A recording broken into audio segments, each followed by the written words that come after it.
지난주에 이어서 솔로몬의 삶에 대한 오해와 진실에 대해서 함께 살펴보도록 하겠습니다.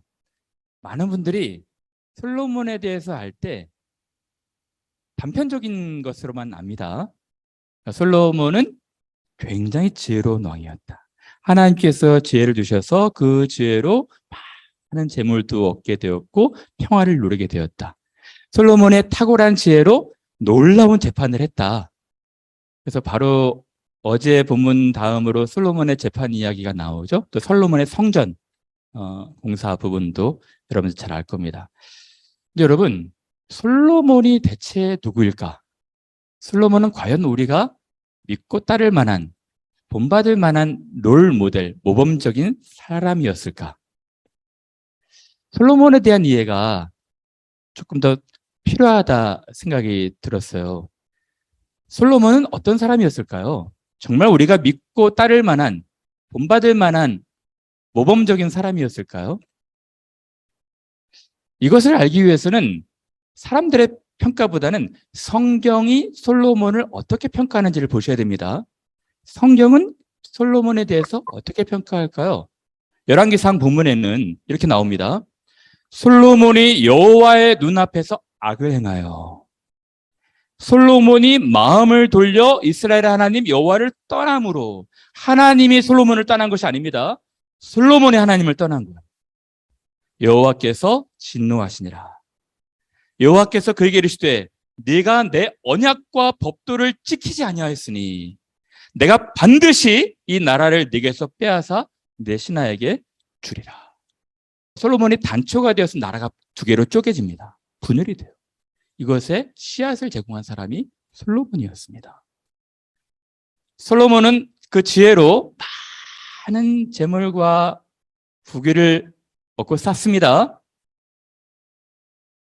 근데 하나님이, 성경이 어떻게 솔로몬이 얻은 영광을 평가하느냐가 중요합니다. 뭐라고 써 있을까요? 마태복음에서 예수께서 들의 백합화가 어떻게 자라는가 생각해 보라. 길쌈도 안 하고 수고도 아니하되 하나님이 기르시느니라. 솔로몬의 모든 영광으로도 입은 것이 이 꽃 하나만 갖지 못했느니라. 말이 좀 어렵죠? 그래서 현대인의 성경으로 보면 솔로몬이 온갖 영광을 누렸지만 이 꽃만큼 아름다운 옷을 입어보지 못했다는 것입니다. 솔로몬이 추구했던 재물, 부귀, 영화 부질없었다는 것입니다. 성경은 솔로몬을 조금 더 정확하게 평가를 하고 있습니다. 솔로몬은 처음에 왕이 되었을 때 일천번제 드리고 예배를 해서 하나님 앞에 지혜를 얻었지만 그 이후의 삶은 이 40년 통치 기간에 참 하나님을 떠난 삶이었어요. 솔로몬의 타락, 부패, 원인이 무엇일까요? 많은 분들이 얘기합니다. 여인을 사랑했기 때문이다. 스포츠로 유명한 분이 여인 문제 때문에 스캔들이 있어가지고 하루아침에 몰락하는 부분도 보죠. 솔로몬 왕도 여인 때문에 그가 부패하고 타락했을 것이다. 일면 맞습니다. 그게 전부가 아니에요.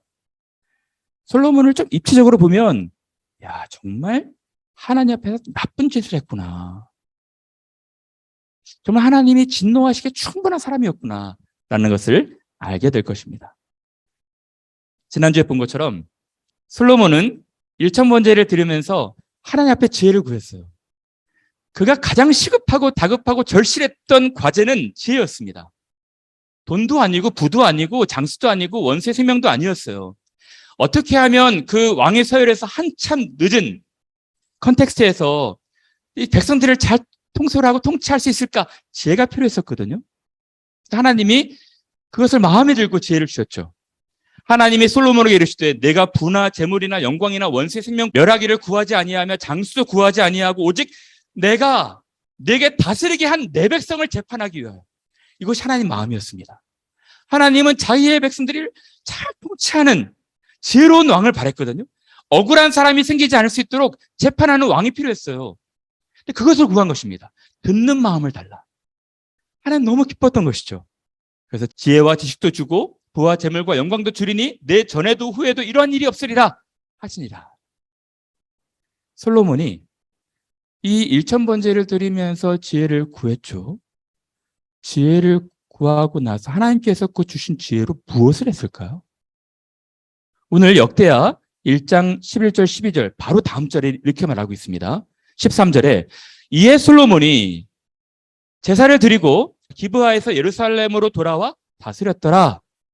그러고 나서 이렇게 기록합니다.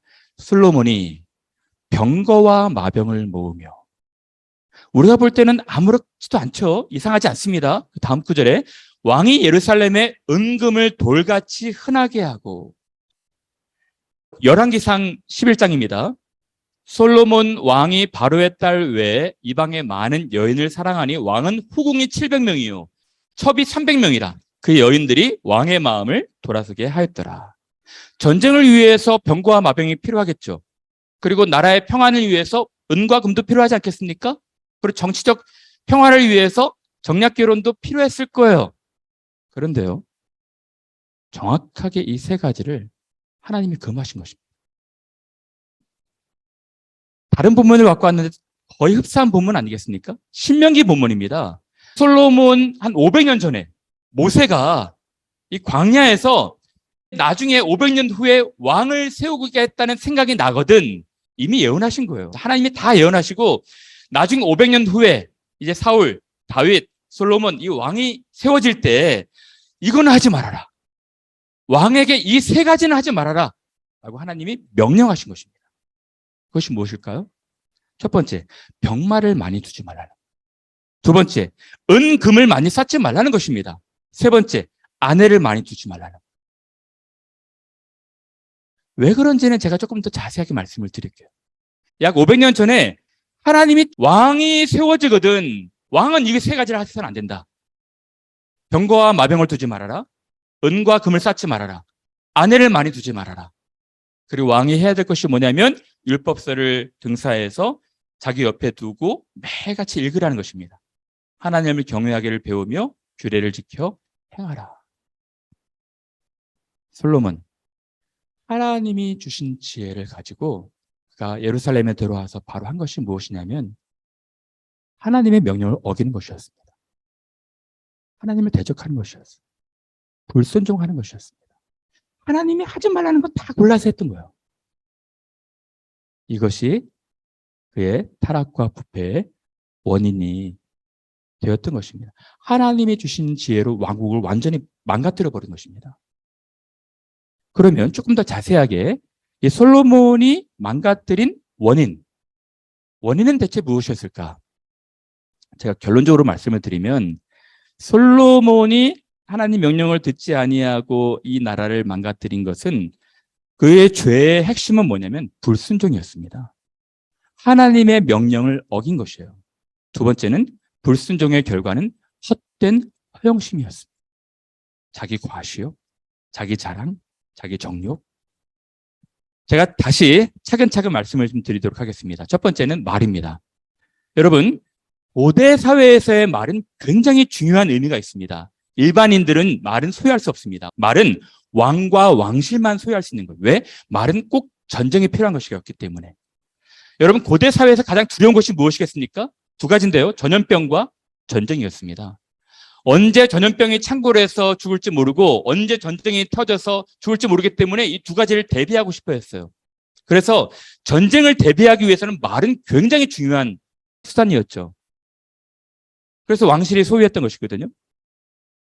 근데 여러분, 하나님이 이제 하나님 나라 백성들한테 하신 말씀이 있어요. 너희들이 왕을 세우거든 왕한테 절대로 말을 많이 두지 말게 하라. 무슨 뜻입니까? 말을 의지하지 말라는 거예요. 하나님이 다스리시겠다는 것입니다. 이 고대 근동 다른 나라들은 다 병거와 말, 마병, 전차 부대를 의지하지만 하나님께서 이 나라 통솔 하시겠다. 도움을 구하러 애굽으로 내려가는 자들은 화 있을진저 그들은 말을 의지하며 병거의 많음과 마병의 심히 강함을 의지하고 이스라엘의 거룩하신 일을 앙망하지 아니하며. 당시는 8세기 전이었으니까 이 아수르 초강대국이 출현하기 전이었죠. 당시의 강대국은 애굽이었습니다. 애굽은 병거와 마병으로 유명한 전투력 갑의 나라였어요. 애굽으로 가지 말라는 것입니다. 그들과 똑같이 살지 말라는 거예요. 어떤 사람은 병거, 어떤 사람은 말을 의지하나 우리는 여호와 우리 하나님의 이름을 자랑하리로다. 그들의 말과 병거가 심히 많지 아니하더이까. 그러나 왕이 여호와를 의지하였으므로 여호와께서 넘기셨나이다. 그런데 여러분, 솔로몬이 한 일이 무엇입니까? 이 모세가 신명기 17장에 예언한 내용, 그는 병마를 많이 두지 말 것이요 병마를 많이 얻으려고 그 백성을 애굽으로 돌아가게 하지 말 것이니 이는 여호와께서 너에게 이르시기를 너희가 이후에는 그 길로 다시 돌아가지 말 것이라 하셨으며. 애굽으로 가서, 아무래도 말은 굉장히 애굽이 유명하지 않겠습니까? 애굽에 가서 이 말을, 좋은 말들을 이렇게 사오는 거예요. 그렇게 하지 말라는 것입니다. 병마를 많이 얻으려고 백성을 애굽으로 보내지 말라는 것이었어요. 근데 솔로몬이 한 일이 무엇입니까? 솔로몬이 병거와 마병을 모으매 병거가 1,400대요. 마병이 12,000명이라. 병거성에도 두고 예루살렘 왕에게도 두었으며 솔로몬의 말들은 애굽에서 사들였으니. 애굽에서 사들인 병거는 한 대에 은 600세겔이요 말은 150세겔이라. 많은 돈을 주고 어마어마한 말들을 산 거예요. 그리고 병거성을 둡니다. 하솔, 무깃도, 게셀이라는 곳에 예루살렘 주변에 병거성들을 둬가지고요. 저도 이스라엘 가보니까 깜짝 놀랐어요. 무깃도를 가봤는데요. 당대 솔로몬 시대에 얼마나 큰 전차 부대가 있었을지 짐작이 될 만한 어떤 흔적들이 있더라고요. 근데 여러분, 병거성, 전차 부대와 마병은 원래 평야에 둬야 되지 않겠습니까? 하솔, 무깃도, 게셀은 평야지대예요. 그런데 여기 본문에 보면 예루살렘에도 병거성을 두었다는 것입니다. 우리가 봤을 때는 이건 아무렇지도 않지만 예루살렘은요, 해발 높은 고지대에 있는 산성이거든요. 전차 부대와 말은 평야에 있어야 되는데 어떻게 산 꼭대기에, 산에 이 전차 부대가 있을 수가 있겠어요? 이유는 단 한 가지, 멋져 보이기 위해서. 그러니까 솔로몬은 자기 친위 부대, 이 병마 부대 둬서, 전차 부대 둬서 사람들한테 과시하는 것입니다. 솔로몬의 이 허영심. 솔로몬은 더 나갑니다. 두 번째죠. 은과 금을 많이 두지 말라고 했던 것이죠. 근데 이 솔로몬을 보십시오. 은은 이제 돌처럼 흔한 것이었어요. 은은 귀히 여기지도 않는 것이었습니다. 왕이 상하로 큰 보좌를 만들고 정금으로 입힌 것입니다. 왕이 마시는 그릇은 다 금이에요. 은금을 쌓아두지 말라고 했는데. 레바논 나무 궁의 그릇들도 다 정금이라. 은 기물이 없으니 솔로몬 시대에 은을 귀히 여기지 아니하더라. 왜 그랬을까요? 허영심입니다. 허영심. 과시하고 싶은 허영심. 흥미로운 것은요, 솔로몬이 이 금으로 무엇을 만드냐면 방패를 만들어요. 솔로몬 왕이 금으로 큰 방패 200개를 만들고 매 방패의 둔금이 600세겔이며 또 금으로 작은 방패 300개를 만들었으니 금 방패 500개를 만듭니다. 여러분 이상하지 않아요? 원래 방패는요, 노스로 만들거나 철로 만들어야겠죠. 친위 부대 500명에게 방패를 주었는데 금으로 만든 방패를 줍니다. 이것은 방어용이 아니고요, 의장용입니다. 그러니까 왕의 행차할 때 500명이 금방패를 들고 쫙 하면 얼마나 번쩍번쩍하면서 멋있겠어요. 그렇죠? 허세 장렬입니다. 솔로몬은요, 굉장히 허영심이 많은 사람이었어요. 금방패로 보란 듯이 우리나라 신위대들은 금방패를 가지고 다닌다 한 거예요. 나중에 솔로몬의 아들 때, 르호보암 왕 때 이 금방패를 다 뺏겨버립니다. 주변 사람들이 얼마나 부러워했겠어요. 그래서 르호보암 왕 제5년에 애굽의 왕 시삭이 올라와서 예루살렘을 치고 여호와의 성전의 보물과 왕궁의 보물을 다 빼앗았어요. 얼마나 부러웠겠습니까? 그런데 솔로몬이 만든 금 방패도 다 빼앗았어요. 사실은 헌납한 것입니다. 예루살렘을 애굽 왕 시삭이 포위했거든요. 포위하니까 금 방패를 다 돌려준 거예요. 그리고 르호보암 왕이 대신 노스로 방패를 만들어 왕궁문을 지키는 시위대 대장의 손에 맡기니라. 이 금방패는 주변 왕들의 부러움의 대상이 되었던 것 같아요. 그런데요, 또 오늘 본문에 보면 왕이 예루살렘에서 은금을 돌같이 흔하게 하고 백향목을 평지에 뽕나무같이 많게 하였더라. 여러분들은 이스라엘 문화를 잘 모르기 때문에 이런 본문을 보면은 잘 와닿질 않아요. 근데 이런 것은 솔로몬의 형심이 쩔은 행위예요. 이 백향목은 이스라엘에 나지 않습니다. 레바논 같은 해발 고지대에서 나는 튼튼하고 가격이 비싼 나무들이에요. 이스라엘은 뽕나무가 막 널려 있는 거예요. 뽕나무. 이스라엘의 가옥 구조를 보시면요. 이스라엘은 사면이 다 돌로 짓거든요. 그리고 천장, 지붕은 목재로 지어요. 근데 이 지붕을 목재로 지을 때 가볍고 내구성이 좋은, 가격이 싼, 널려 있는 뽕나무로 지어야 되거든요. 근데 뽕나무로 짓지 않고 무겁고 가격이 너무 비싸고 레바논에서 수입하려면 얼마나 비싸겠습니까? 그것도 이동하면서 많은 사람들이 죽었다고 하거든요. 이 목재를 옮기면서. 가격도 비싸고 또 무겁기도 무겁고 한 가지 백향목이 좋은 것은 있어 보이는 거예요. 너무 화려해 보이는 것입니다. 열왕기상 말씀 보면은 이게 솔로몬의 궁전 대부분은 다 백향목으로 지었어요. 여러분, 오늘날로 말하면 대통령 집무실을 지으는데 막 몇천만 원 들여서 공사할 수 있는 것들 막 수십억을 들여가지고 뭐 수조 원 들여서 공사한다 그러면은 사람들이 좋아하겠습니까? 저렇게까지 짓지 않아도 될 텐데 하면서 그런데 어마어마한 돈을 막 부어가지고 민심과는 전혀 상관이 없이 집무실을 짓는데 막 돈을 퍼붓는다면 민심이 이반되지 않겠습니까? 여러분, 여인은 어떨까요? 여인. 세 번째, 하나님은 아내를 많이 두지 말라 말씀하셨거든요. 근데 솔로몬 왕이 바로의 딸, 처음 결혼했어요. 바로의 딸 결혼 이후에 이방의 많은 여인을 사랑하였으니 곧 모압과 암몬과 에돔과 시돈과 헷 여인이라. 그리고 나서 솔로몬의 통치 기간이 40년입니다. 그러니까 처음부터 1000명을 들이진 않았을 거예요. 왕은 후궁이 700명이요. 첩이 300명이라. 솔로몬의 나이가 많을 때 그의 여인들이 왕의 마음을 돌아서게 하였더라. 솔로몬의 통치 기간이 40년이었으니까 한 1년에 25명 꼴로 계속해서 아내를 맞은 거예요. 근데 후궁과 첩이 무슨 차이가 있을까요? 후궁은 왕족들입니다. 왕족들. 그러니까 왕족들, 정략 결혼한 사람들, 정복했거나 아니 정복하지 않았어도 화친을 맺었을 때 아내를 데리고 오는 것이죠. 왕족들은 700명, 첩은 일반인입니다. 왕족들도 만족하지 않았던 거예요. 길 가다가 좋은 사람이 있으면 또 첩 삼고, 눈길 가는 사람이 있으면 또 첩 삼고, 이런 일들을 한 것입니다.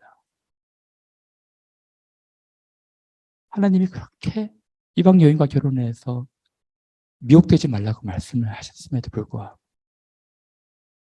신명기에 경고하고 있죠.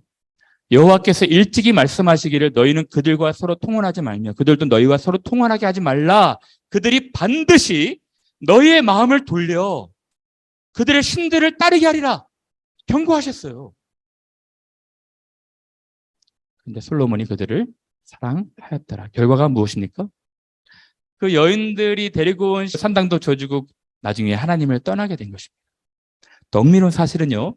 솔로몬이 자기의 궁을 13년 동안 건축합니다. 솔로몬은요. 건축 기간만 20년이 됩니다. 그러니까 솔로몬이 성전 건축을 7년 하거든요. 자기 왕궁 건축을 13년 합니다. 총 40년 통치 기간에 20년은 건축. 계속 건축 공사만 하는 거예요. 흥미로운 것은 자기 궁을 건축하는데 제가 몇 구절만 가지고 왔거든요. 솔로몬이 가장 중요한 업무가 무엇입니까? 재판이에요. 억울한 사람들이 생기지 않도록 하나님의 백성들, 주신 백성들 잘 재판하는 것이거든요. 그래서 재판하는 곳은 주량은 아주 크고 넓게 잘 지어야겠죠. 근데 똑같은 양식으로 똑같은 크기로 솔로몬이 거처할 관절을 지은 것입니다. 그 양식이 동일합니다. 흥미로운 것은 바로의 딸을 위하여 집을 지었는데 이 주량과 똑같은 크기예요. 무슨 말입니까? 솔로몬의 관저 집무실과 바로의 딸과 같다는 것은 그만큼 애굽을 의지하고 있다는 거예요. 오늘날로 말하면 대통령 영부인의 파워가 굉장히 센 것입니다. 왕의 말을 들어야 될지 왕비의 말을 들어야 될지 모를 정도로. 근데 여기 흥미로운 것은 솔로몬의 아내라고 말하지 않고요. 바로의 딸이라고 말하고 있습니다. 굉장히 파워가 있었던 사람이었습니다. 이 정도로 애굽을 의지하고 있었고, 그래서 나중에 또 자세하게 보시면 제가 오늘 말씀을 드리지 않겠지만 솔로몬의 왕국 조직, 정부 조직도 다 애굽의 조직 비슷하게 바꿔요. 여러분, 솔로몬은요, 일반 사람들이 따라야 될 롤모델이 아니었어요. 그는 하나님을 의지하지 않고 하나님이 주신 지혜를 가지고 세상을 의지하기 시작했던 것입니다. 하나님이 하지 말라고 했던 명령들 다 어기고 불순종하고 헛된 허영심으로 자기 과시욕으로 말과 병거를 많이 두고 은금을 많이 쌓아두고 여인들을 둔 것입니다.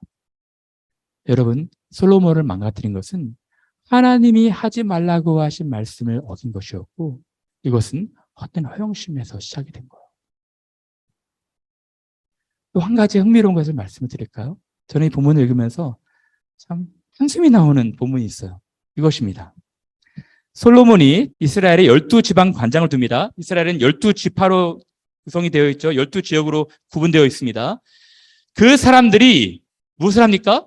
왕과 왕실을 위하여 양식을 공급하되 각기 1년에 한 달씩 양식을 공급하였으니까 한 지방 관장마다 한 달을 맡아가지고 왕과 왕실을 위해서 음식을 공급하는 거예요. 근데 그 음식에 어떤 것인지 한번 보십시오.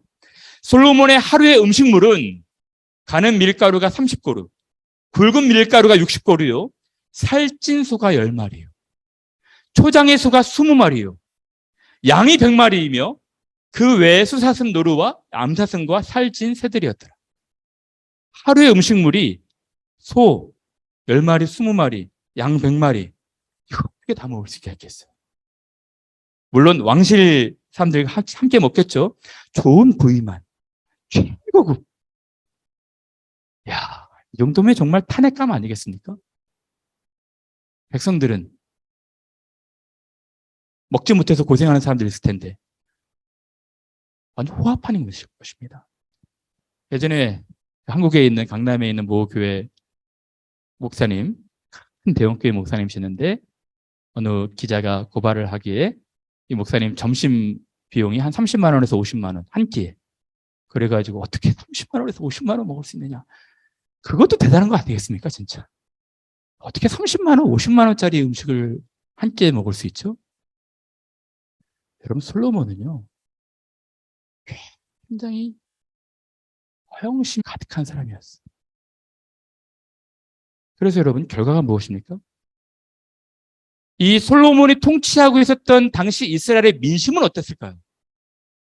민심을 우리가 엿볼 수 있는 부분이 있습니다. 솔로몬이 죽고 나서 르호보암, 아들이 왕이 되거든요. 아들이 왕이 되는데 여로보암이라는 당시 노동부 장관 정도 공사 맡아서 일하시는 어떤 책임자가 가서 왕한테 가서 간청을 하는 거예요. 여로보암과 이스라엘의 온 회중이 르호보암 왕한테 가서 말하는 것입니다.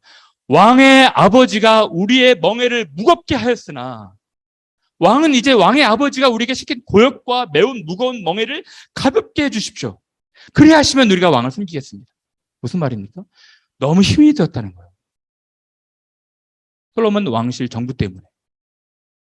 왕이 우리에게 너무 무거운 고역을 시켜서 우리의 멍에가 너무 무거웠습니다. 너무너무 힘이 들었습니다.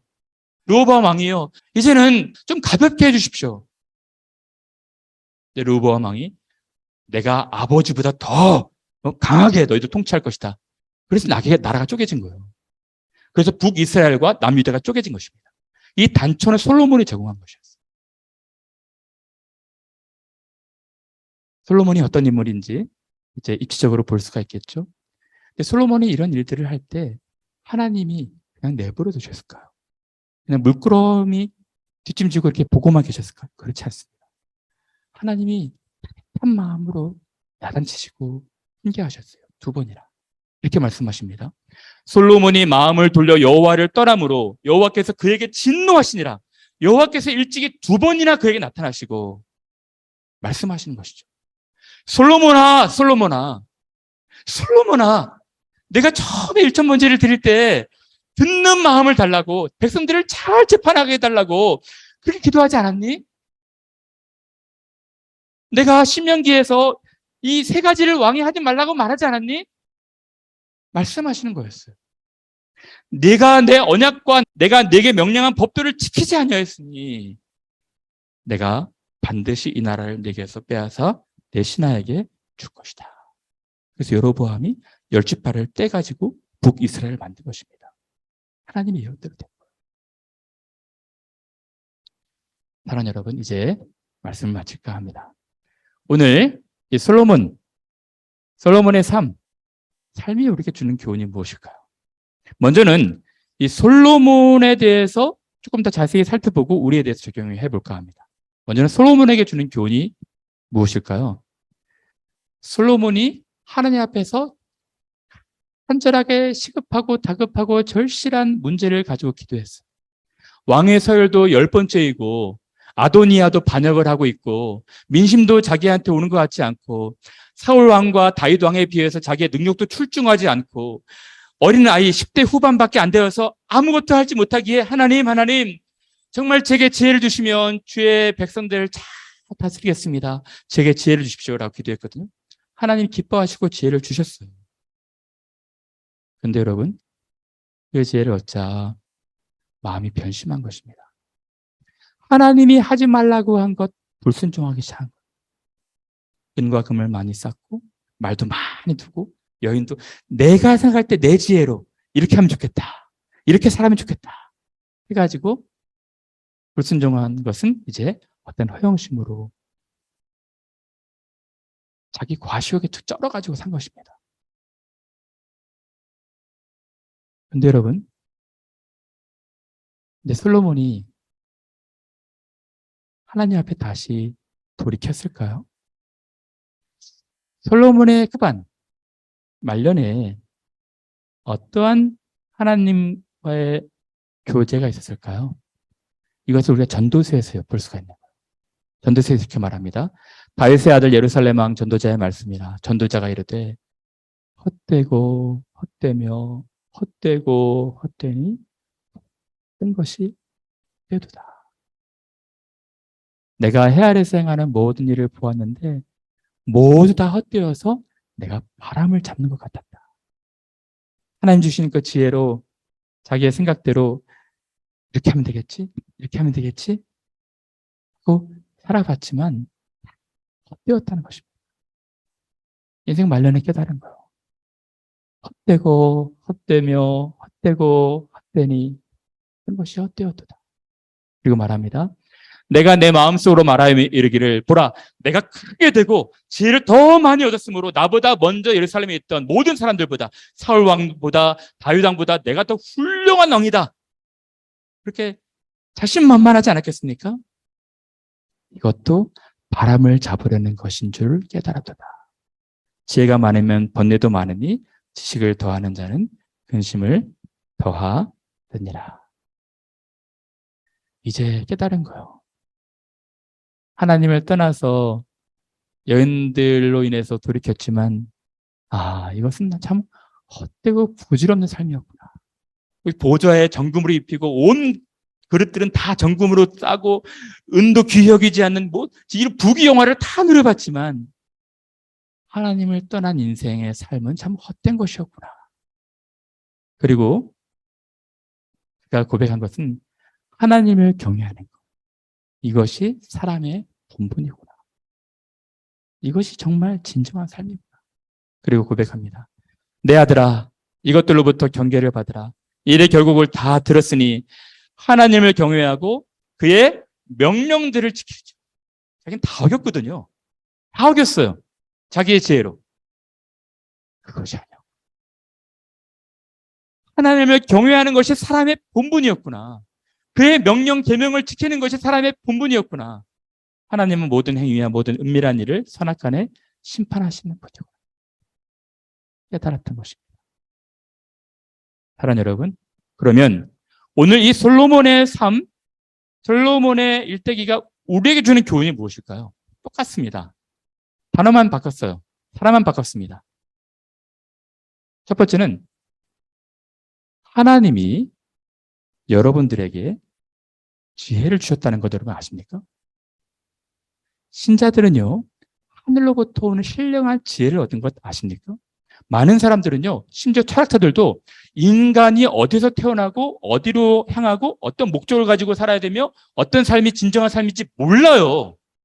그래서 계속해서 철학 사색을 하는 것입니다. 그런데 크리스찬들은 삼척동자라도 다 알아요. 하나님이 세상을 만드시고 하나님이 생명을 주시고 인생은 어떠한 길로 가고 있고 어떠한 결국을 맞게 될 것이며 어떠한 삶의 목적을 가지고 살아야 되는지 압니다. 하나님이 주신 지혜예요. 신자가 됨으로 말미암아 하나님께서 이 지혜를 주셨어요. 세상 사람들은 알지 못하는 것입니다. 어떻게 살았는지 아직도 알지 못해가지고 삶의 의미를 찾아가잖아요. 우리들은 분명합니다.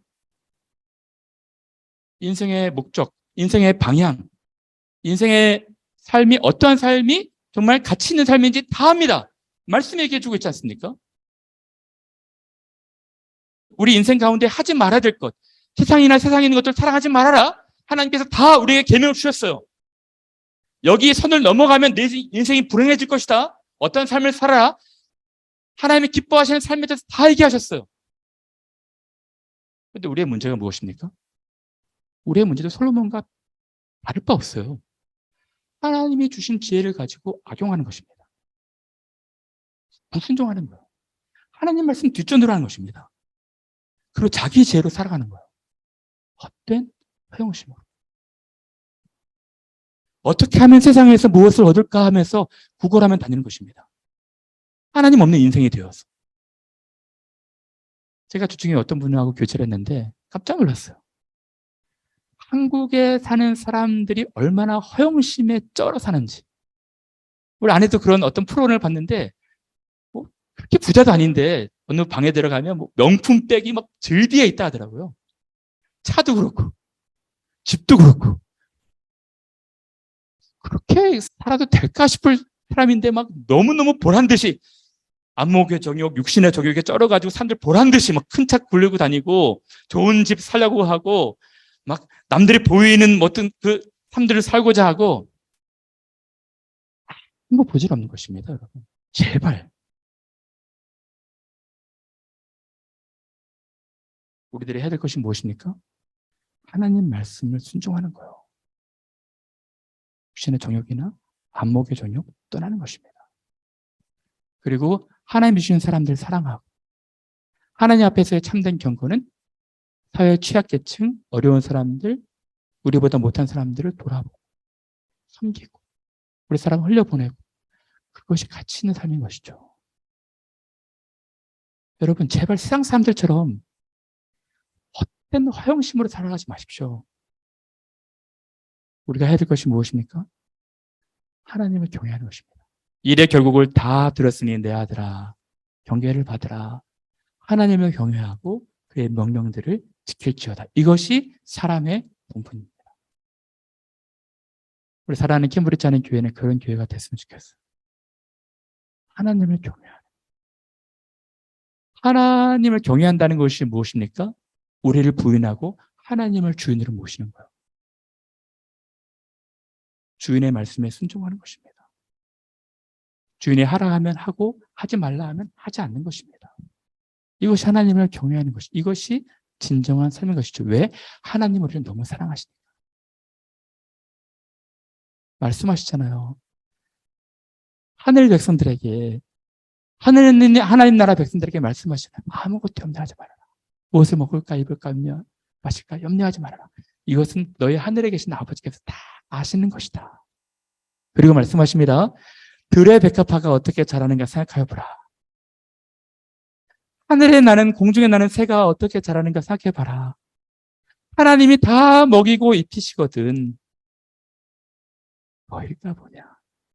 솔로몬의 모든 영광으로 입은 것이 이 꽃 하나만 같지 못하느니라. 솔로몬은 부질없는 영광을 쫓았지만 하나님이 가장 적절한 아름다움의 옷을 우리에게 입혀주신다는 거예요. 여러분들의 상황에 맞게. 오늘 있다가 내일 아궁이에 던져지는 들풀도 하나님이 이렇게 입히시거든. 하물며 너일까 보냐. 믿음이 작은 자들. 이것이 행복입니다, 여러분. 이것이 행복해요. 제발 여러분 하나님이 주신 지혜로 세상 사람들처럼 살지 않았으면 좋겠어요. 우리는 세상 사람들과 다른 삶을 살아가야 되는 구별된 삶이거든요. 말씀을 순종하고 경외하고 하나님 주신 사람들 사랑하는 삶. 이렇게 살아야 되는데 엉뚱한 삶을 살고 있는 것입니다. 그것이 목적이 되고 있는 거예요. 그것이 방향이 되고 있는 것입니다. 그러한 삶을 결국은 헛되고 헛되니 모든 것이 헛되도다. 고백할 수밖에 없는 것입니다. 이제 솔로몬이 말년에 전도서에서 고백했던 것처럼 지혜를 얻으시길 바랍니다. 참된 지혜. 그리고 주신 지혜를 가지고 믿음으로 하나님을 경외하면서 훌륭한 삶을 살아가시는 귀한 분들 되시기를 바랍니다.